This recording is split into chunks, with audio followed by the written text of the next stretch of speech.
গত 17 বছরে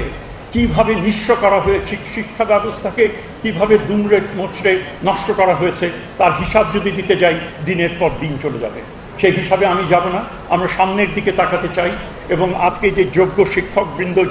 যাদের সাথে কয়েকজনের সঙ্গে আলাপ হলো, আজকে অন্যান্য বিশ্ববিদ্যালয়ের উপাচার্যরাও এসছেন, তাদের এখানে to support and to provide their insight and to celebrate with you, যে যে সেলিব্রেশনে তোমরা আজকে আমাদেরকে আমন্ত্রণ জানিয়েছ। আমরা মনে করি দিস ইজ সার্টেন, এটা খালি নোয়াখালী এই বিশ্ববিদ্যালয়ের এটা সেলিব্রেশন না, এটা পুরো সকলেরই এটা একটা সেলিব্রেশনের বিষয়। এবং মেধাকে যদি আমরা নার্চার করতে পারি, মেধাকে যদি আমরা লালন করতে পারি এবং তাকে যদি স্বীকৃতি দিতে পারি, এই নতুন বাংলাদেশের যে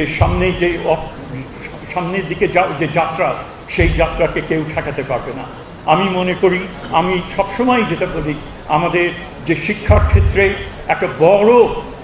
আমাদের সকলের এনগেজ হতে হবে এবং সকল যে অংশীদার, কেবল রাষ্ট্র না, প্রাইভেট সেক্টরের এখানে ভূমিকা রয়েছে, এখানে বিভিন্ন সমাজের বিভিন্ন অংশে এখানে ভূমিকা রয়েছে এবং তারা যেন শিক্ষার গুণগত মানের উপরে তারা যেন জোর দেন